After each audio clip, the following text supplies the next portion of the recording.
I'm Sarah, and this is the story of how my family tried to take everything from me. On Christmas Eve, my sister Callie discovered I had $15 million, and within minutes, my entire family turned on me.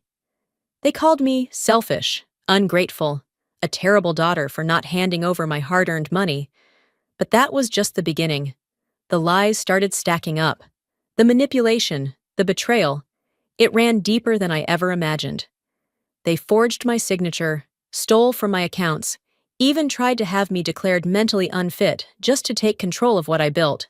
And worst of all, they never saw anything wrong with it. I thought I was prepared for their greed, but nothing could have prepared me for what came next. The scent of cinnamon and roasted turkey filled the air as I stepped into my parents' house. Christmas Eve in Chicago had always been the same: twinkling lights, over-decorated halls, and forced smiles masking the undercurrent of tension that simmered beneath the surface. I adjusted my coat, shaking off the biting winter cold as I walked toward the living room. The place was warm, cozy, yet suffocating in a way I couldn't quite describe. My mother, Eleanor, had gone all out this year. Gold-trimmed napkins, a lavishly set dining table, and a ridiculously oversized Christmas tree that almost reached the ceiling.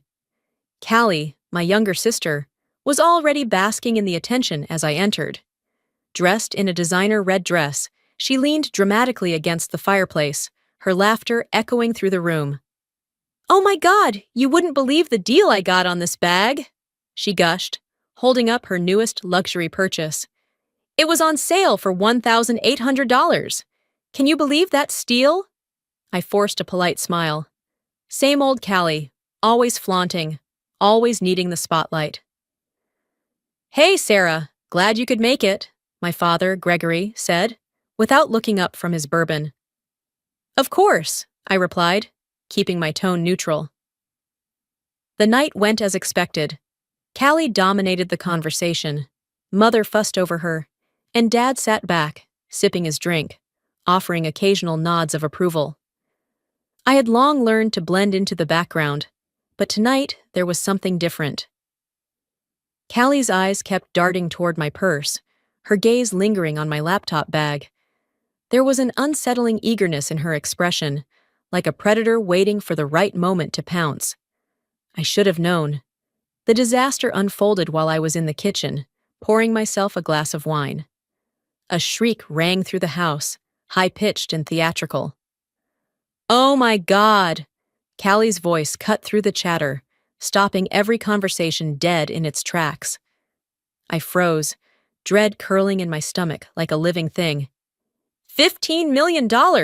Are you freaking kidding me? Silence fell. I stepped into the living room, my pulse hammering.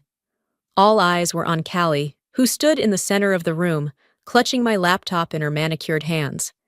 The screen was angled toward the guests, displaying a number I had never intended anyone in this house to see. "Tell me this is a joke," she demanded, her voice laced with something far more dangerous than disbelief. Entitlement. I felt my blood turn to ice. The room erupted into chaos. My mother gasped, pressing a hand to her chest as if she were about to faint.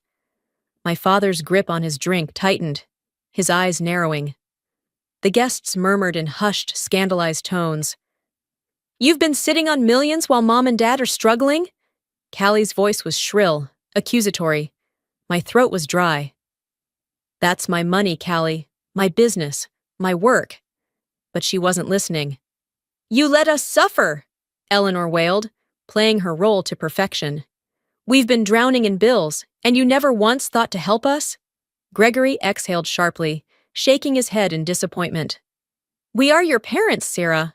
We raised you, and you just... What? Keep this fortune to yourself?" I clenched my fists, nails digging into my palm. My parents had never struggled a day in their lives. Dad had his pension, and Mom had inherited a hefty sum from Grandma years ago. The truth was, their struggles were Callie's reckless spending, her endless shopping sprees, and their insistence on funding her every whim. I had built my business from nothing. I had worked late nights, skipped vacations, poured my soul into every deal, every investment. They never once asked how I was doing. Only now that they knew, did they care. Callie's smirk was barely concealed behind her feigned outrage. "And you weren't even going to tell us?" I exhaled sharply. "I didn't think I needed to. My success isn't your paycheck." The words landed like a slap. Eleanor gasped, clutching at her pearl necklace. "You ungrateful child?" Gregory's jaw tightened. "Family takes care of each other, Sarah." The guilt tripping, the manipulation. It was all so predictable, so painfully rehearsed. "If you really loved us," my mother added, voice trembling for dramatic effect, "you would share your success with your family." Something in me snapped. I felt the heat rise to my face, my pulse pounding in my ears. All these years, being ignored, being the afterthought, the backup plan while Callie basked in their attention. And now that I was worth something, they suddenly remembered I existed. I clenched my jaw, biting back the retort burning on my tongue. I wouldn't give them the satisfaction of an outburst. Not yet. Callie was watching me closely, waiting for me to cave. Not this time. I pushed back my chair, standing slowly. "Excuse me." And with that, I walked out of the room, leaving behind the shocked silence, the whispers, the murmurs. I wasn't going to let them break me. Not yet. But this was far from over. I barely made it to the hallway before I heard footsteps behind me. "Sarah, sweetheart." My mother's voice was suddenly gentle, too soft, too calculated. "Don't walk away like this." I exhaled slowly, pressing my fingers to my temples before turning around. Eleanor stood there, hands clasped together like a grieving widow, her eyes glistening with unshed tears. Callie hovered behind her, arms crossed, biting her lip, playing the part of the wounded sister. My father lingered near the dining table, swirling the last of his bourbon in his glass, his face unreadable. The rest of the family was still whispering in the living room, exchanging scandalized glances, but they were pretending not to listen. "We need to talk," Eleanor continued, stepping closer. "Let's not do this in front of everyone." I clenched my jaw. I already knew where this was going. She led me into the sitting room, a space that was meant to be for guests, but was rarely used. Callie and Gregory followed, closing the door behind them. The moment we were all inside, the facade cracked. Eleanor sighed dramatically, sinking onto the couch. "Sarah, darling, we're not asking for all your money. Just a little something, a family support fund." I scoffed. "A what?" Gregory cleared his throat, trying to sound reasonable. "You know, something fair. Maybe set aside a few million so we can all feel secure." My stomach twisted. They actually believed this was a rational request. "You mean so Callie can keep shopping and taking luxury vacations?" I snapped, crossing my arms. Callie gasped, her expression flickering between shock and insult. "Wow, Sarah, I didn't know you thought so little of me." I let out a bitter laugh. "I know you, Callie." Eleanor's face fell, her disappointment carefully rehearsed. "This isn't about Callie. It's about family, about us supporting each other." I stared at her, searching for any sign of sincerity. "Funny. You never seemed too worried about supporting me when I was struggling." She flinched, but recovered quickly, shaking her head. "That's not fair. We always did what we could." "Really? Where were you when I was working 3 jobs in college? When I had to take out loans just to survive? Where were you then?"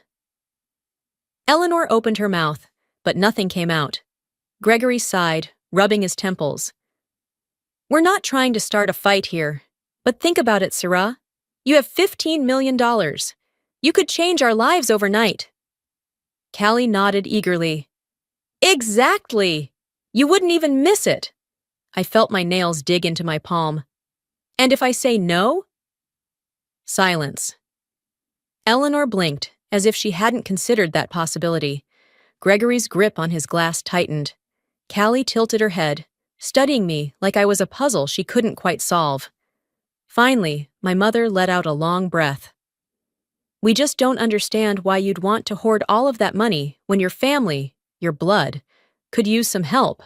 I let out a humorless laugh. Oh, so now we're talking about blood. Where was that blood when I was invisible for the last 15 years? Eleanor's lips pressed into a thin line. You're being cruel. No, Mom. I'm being honest. The tension in the room was suffocating, but I didn't back down. This wasn't just about money. This was about control. They never cared about my success until they realized it could benefit them. Gregory set his glass down with a thud. You need to think about this. I already have. I turned toward the door. And my answer is no. Eleanor made a wounded noise. Sarah! I walked out, my heart hammering. I expected them to follow me, to drag this out, but they didn't. They just sat there, stunned, as if they truly couldn't believe I was refusing them.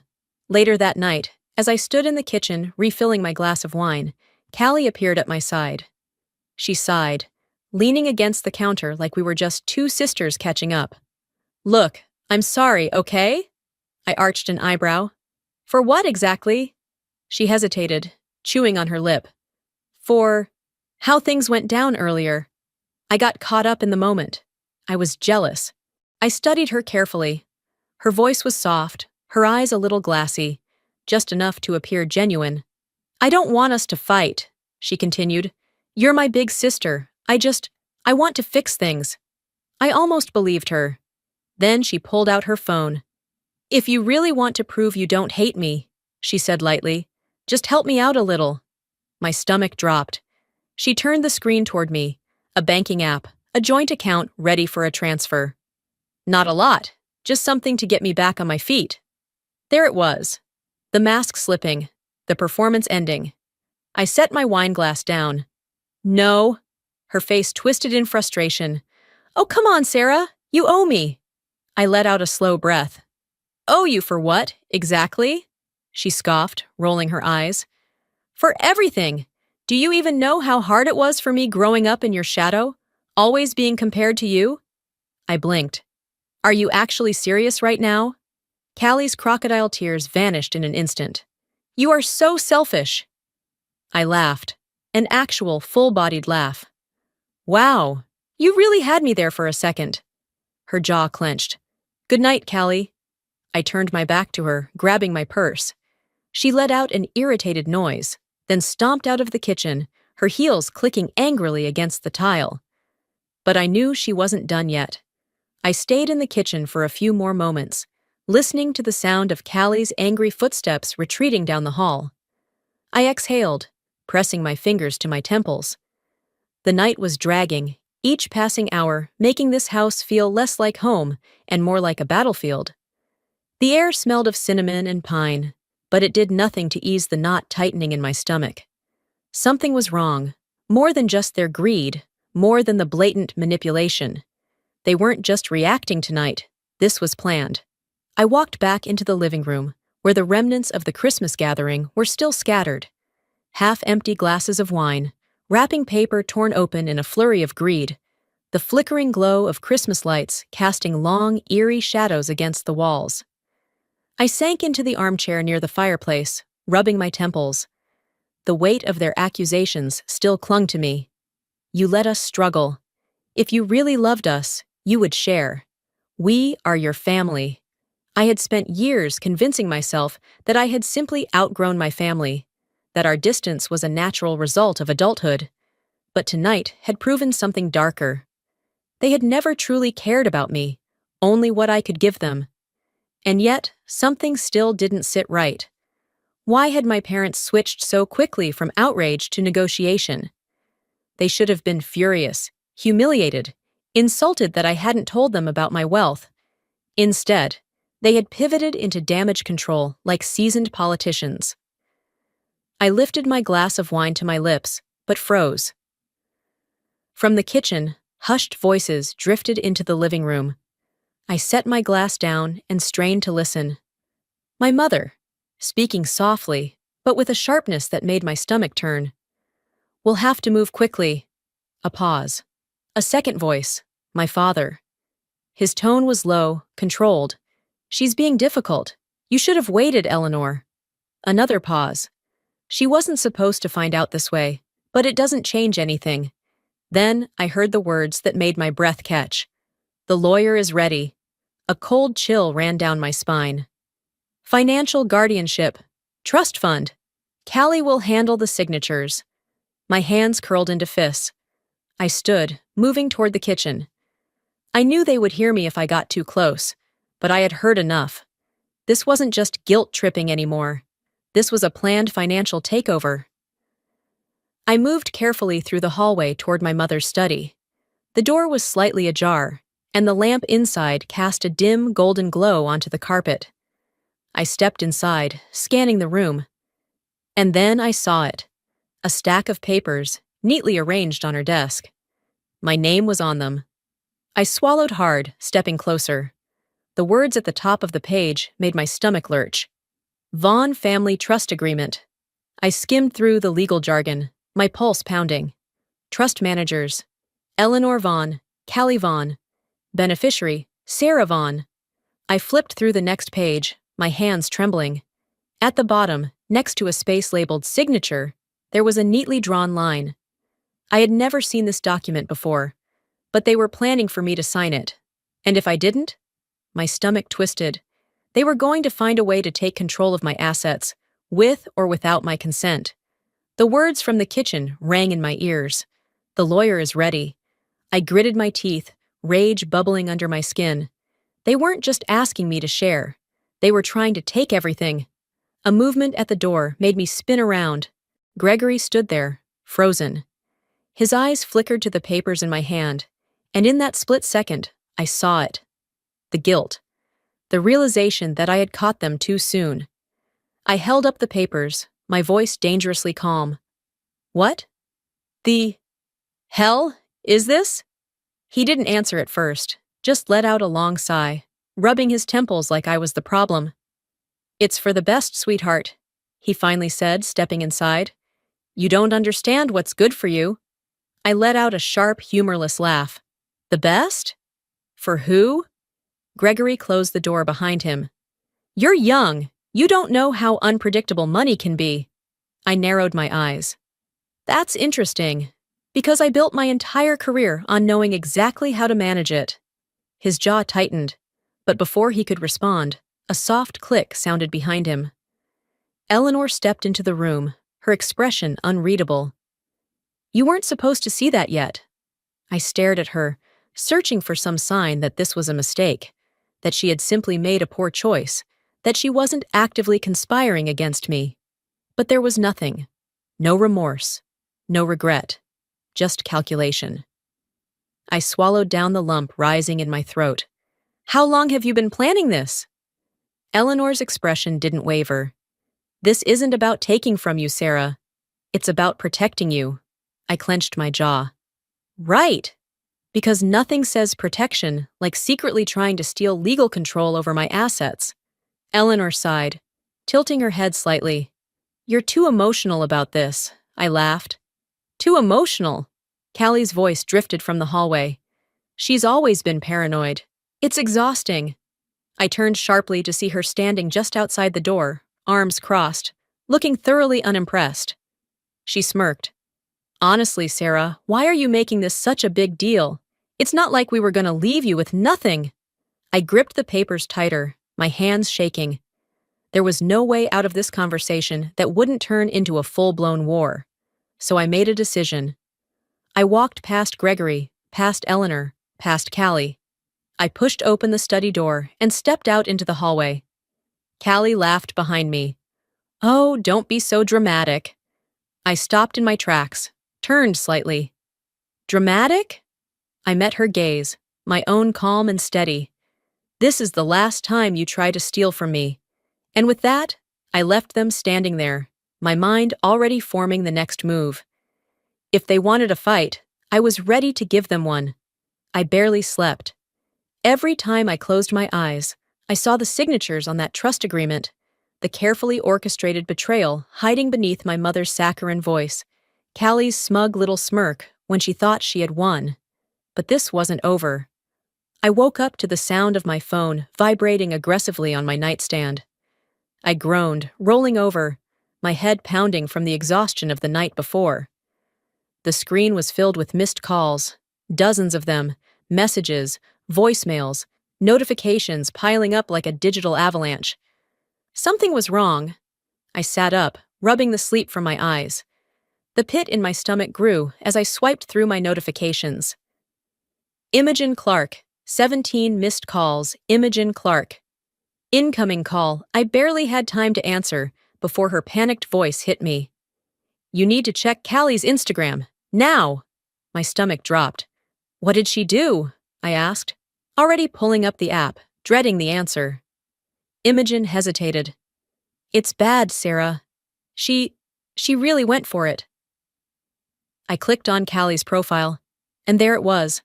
A long, teary-eyed post, the kind designed to rake in as much sympathy as possible. I never wanted to do this, but I can't stay silent anymore. My heart is broken. My own sister, my own blood, has abandoned us in our time of need. We never asked for millions, never demanded anything. We only wanted love and support. But money changes people. I just wish my sister could remember where she came from. My breath hitched. Oh, she was good. The post had already racked up thousands of likes, comments flooding in faster than I could scroll. She sounds selfish AF. If I had millions, my family wouldn't have to ask. Shame on her. Callie, stay strong, girl. You don't need toxic people in your life, even if they're family. Damn, some people get rich and forget who helped them get there. My fingers tightened around the phone as I scrolled through the replies.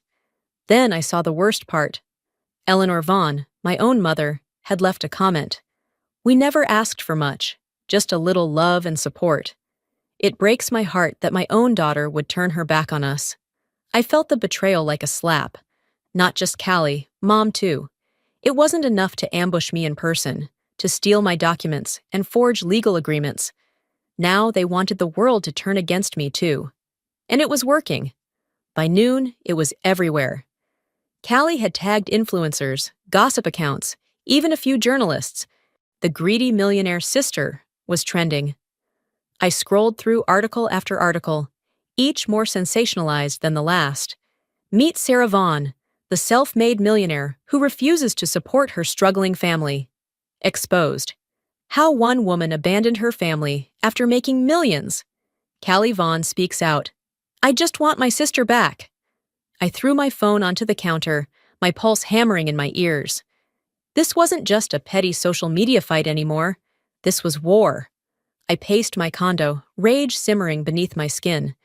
They had dragged me through the dirt for money, turned me into a villain overnight. My business emails were flooded with clients asking for clarification. A few had already pulled out of deals. The damage wasn't just personal, it was professional. My phone buzzed again. Imogen. Tell me you're not ignoring this, she said the second I picked up. I'm aware. My voice was tight. Then do something, she snapped. Silence is basically an admission of guilt. You need to get ahead of this before it spirals. I sighed, pinching the bridge of my nose. I don't do online fights, Immy.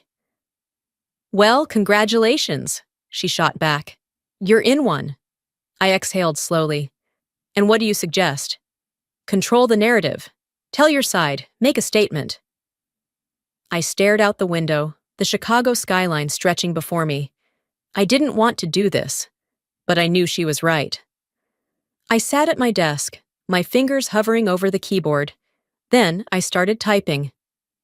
I have always valued my privacy, but in light of the misinformation being spread, I feel the need to address this personally.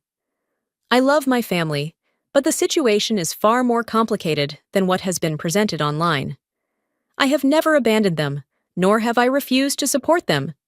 The truth, however, is something I am not yet ready to fully discuss.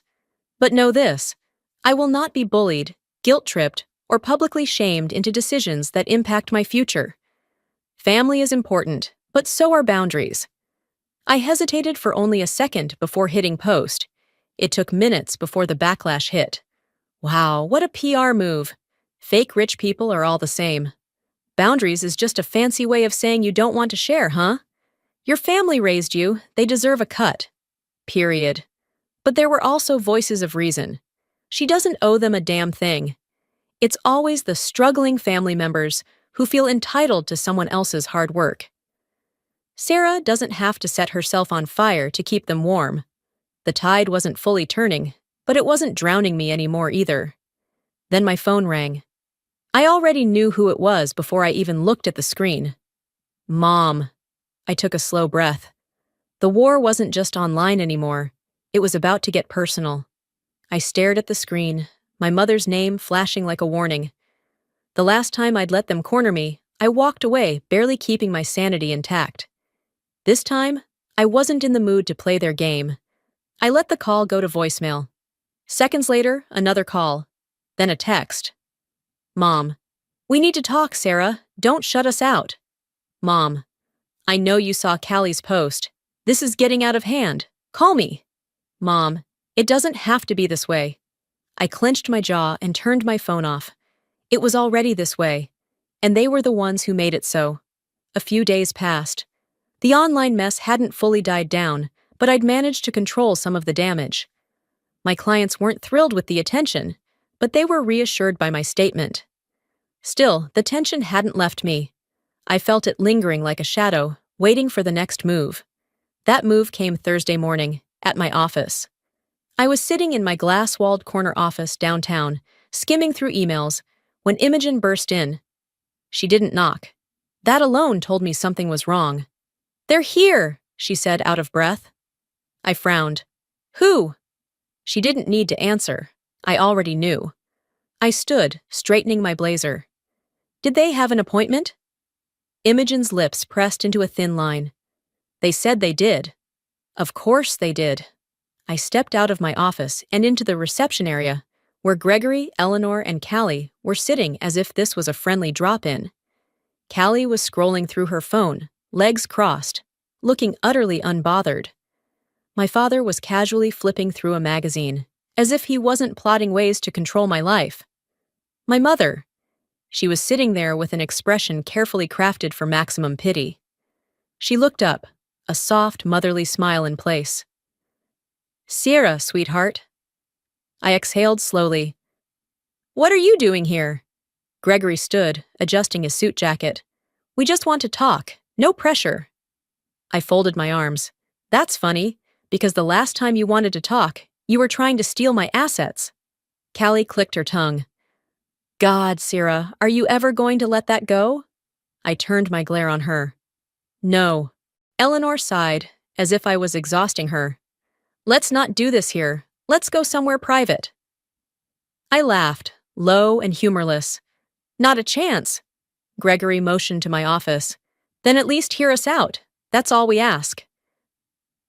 I should have told them to leave right then and there, but I needed to hear what they were planning. So I turned to Imogen.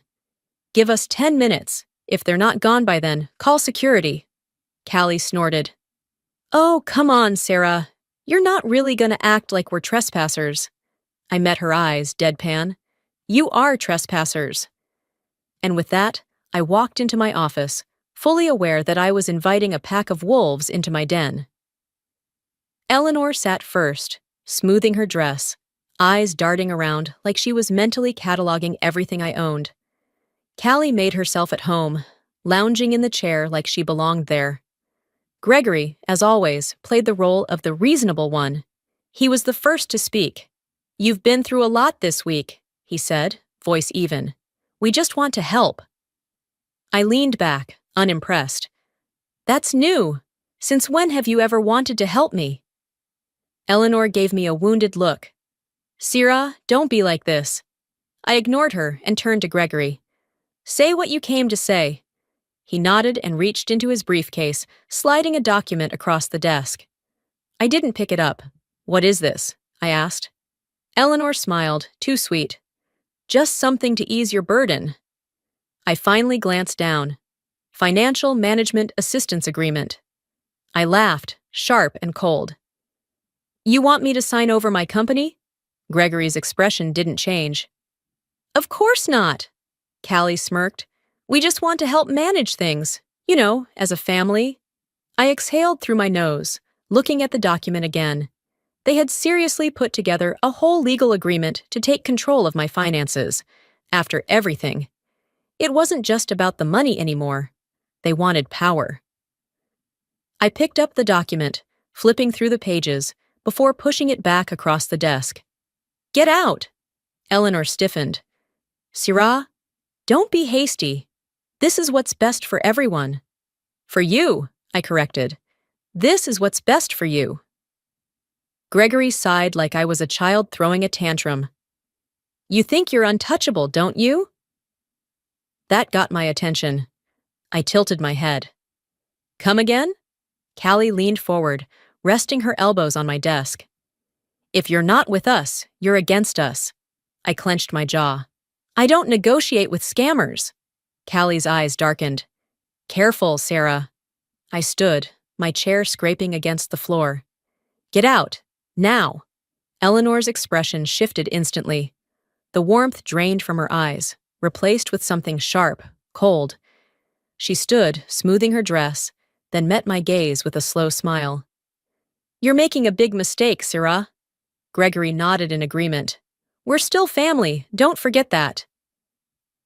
Callie didn't say a word, just smirked.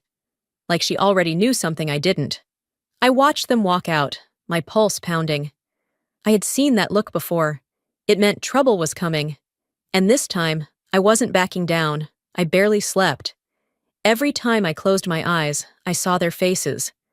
My mother's calculated pity, Gregory's smug condescension, Callie's smirk, the look she always gave me when she thought she'd won. But this time, she hadn't won. I wouldn't let her. The next morning, I woke to the sound of my phone vibrating aggressively on the nightstand. Imogen Clark, 5 missed calls. Imogen Clark, incoming call, I answered groggily. Immy? Her voice was sharp, urgent. Check your bank account. I sat up fast, my pulse spiking. What? Just do it. I threw the blankets off and grabbed my laptop from the desk, fingers shaking as I logged in. And then I saw it. $250,000. Gone. I sucked in a breath. My stomach twisted violently. Callie. There was no other explanation. I scrolled through the transaction details. The money had been transferred to a new account under my name. Except, I hadn't opened any new accounts. My heart pounded. She had forged my authorization. This wasn't manipulation. This wasn't gaslighting. This was theft. I was out of my condo within 15 minutes, moving on autopilot as I drove through the city. I barely registered the lights flashing past, barely felt the steering wheel beneath my fingers. My entire body was buzzing with fury, cold and sharp. This wasn't just about the money anymore. It was about power, about control, and I had let them have it for far too long. I slammed my car into park outside an office building, barely stopping before I stalked inside. A receptionist looked up, startled. Ms. Vaughn? I need to see Dominic Hale, I said tightly. Dominic Hale was not the kind of man you called unless you were serious about burning bridges. He was my former mentor, an old-school power player, someone who had built his name on ruining people who thought they were untouchable. And today? I was handing him my family on a silver platter. He leaned back in his chair, studying me with a slow, amused smile. Well, well, if it isn't my favorite former protégé. I dropped into the chair opposite him, sliding the bank statements across the desk. I need to take my family down. Dominic's smile widened slightly. He picked up the papers, scanning them, then whistled. That's bold, even for them. Callie forged my signature, I said flatly. She stole from me. His eyebrows lifted slightly. And let me guess, this isn't the worst of it? I exhaled slowly, forcing myself to stay calm. It's not.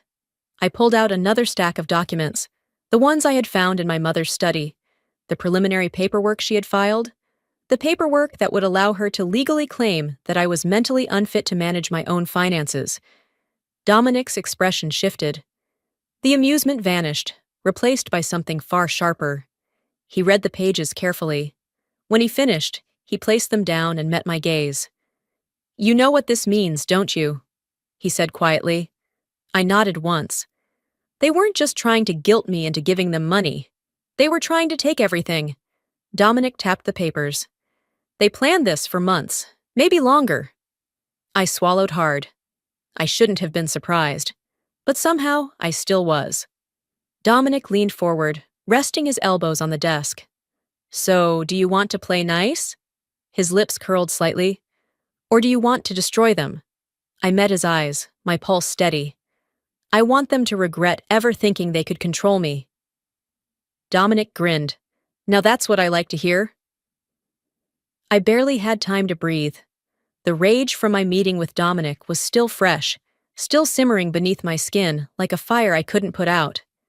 I had spent the night sifting through legal documents, tracing every fraudulent move my family had made, my hands shaking with exhaustion and fury.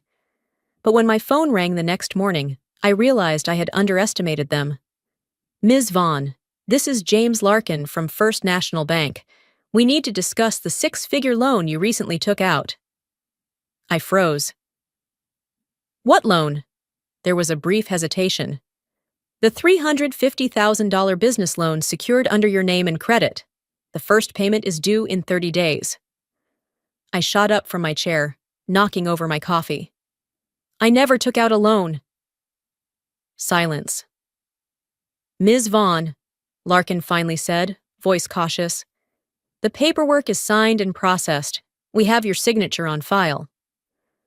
I already knew what I would find before I even opened the email. And there it was. A perfect forgery of my name. The air left my lungs. Callie. She had used my company's credibility to take out a massive loan, likely betting that I wouldn't notice, or that I wouldn't dare report her. She had taken our feud to another level. I gripped my phone tighter. I need every single document you have on this loan. Every form. Every signature. Larkin cleared his throat. We'd be happy to provide you with that. But if there's an issue with this transaction, I'd advise you to resolve it quickly.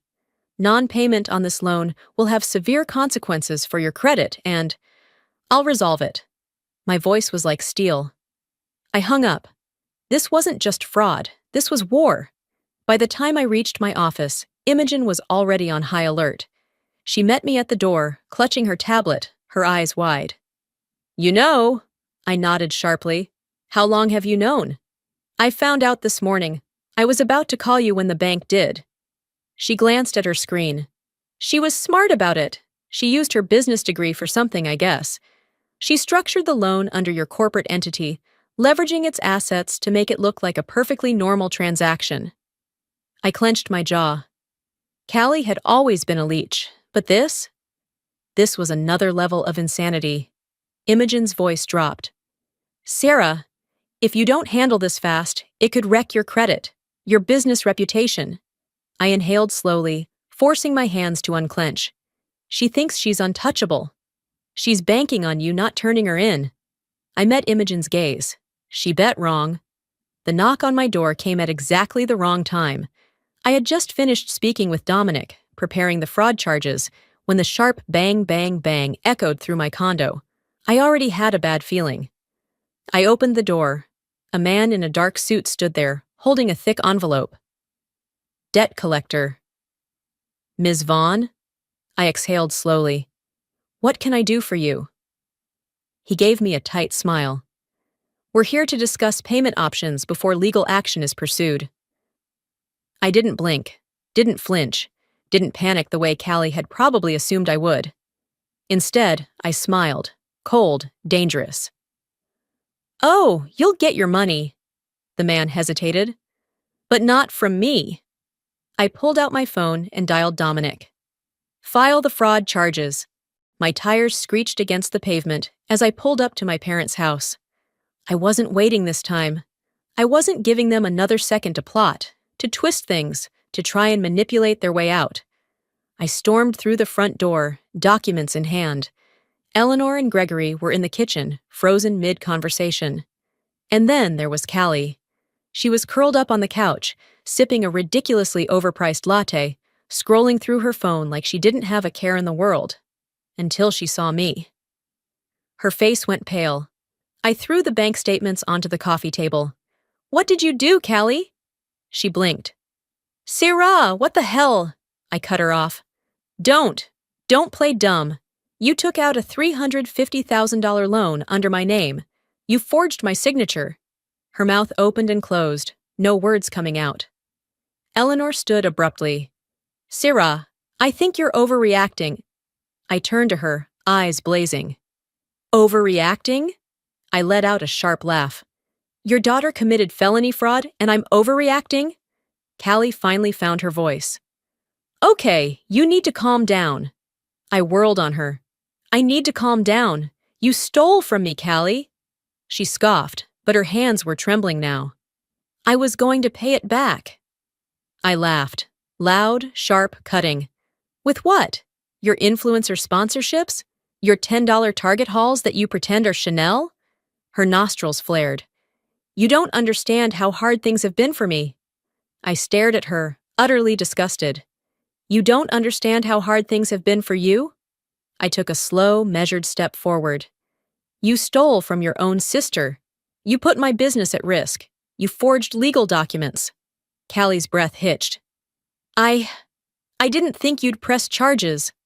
I leaned in, my voice ice cold. Well, guess what, Callie? I am. Her face crumbled. Sarah, please. Eleanor stepped forward, voice dripping with desperation. She's your sister. Family forgives. I turned to her, my patience completely gone. Funny. That's what you said when you tried to steal control of my assets. When you tried to have me declared unfit. Eleanor's face twitched. Sarah! I cut her off. Enough. I'm done. You have 1 hour to get Callie a lawyer, because I'm pressing charges. And this time? I met Callie's tear-streaked gaze. You don't get to cry your way out of this. A month had passed. A month since I stood in that courtroom and watched the legal system do what my parents never had. Hold Callie accountable. She took a plea deal, avoided jail. But her life, the one she had carefully constructed with lies and manipulation, it crumbled. She lost her influencer brand deals. Her credit was in ruins. And, perhaps most poetic of all, the bank seized her car. For the first time in years, I could breathe. No more Sunday dinners filled with passive-aggressive remarks. No more gaslighting. No more stolen money. No more watching my family twist reality to suit their needs. I was finally free. I was sitting in my new office, high above Chicago, scanning through contracts, when Imogen strolled in, holding 2 lattes.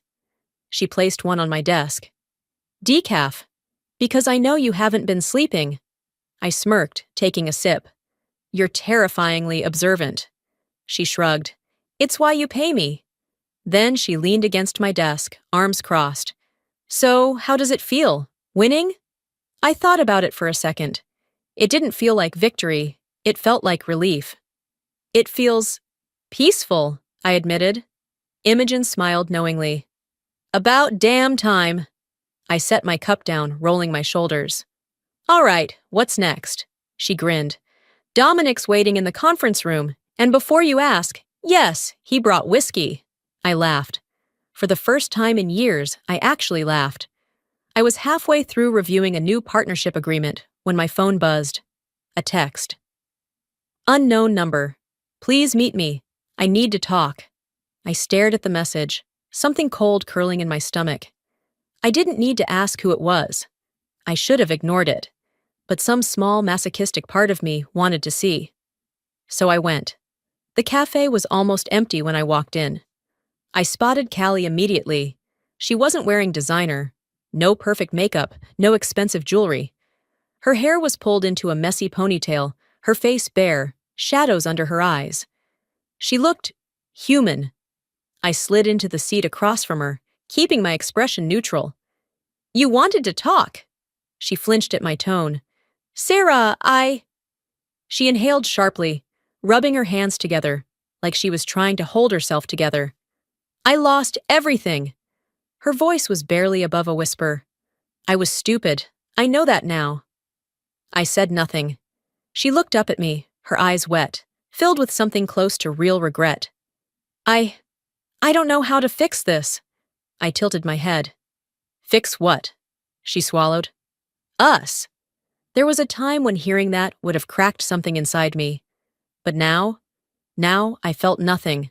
Not hate, not anger, not even pity, just detachment.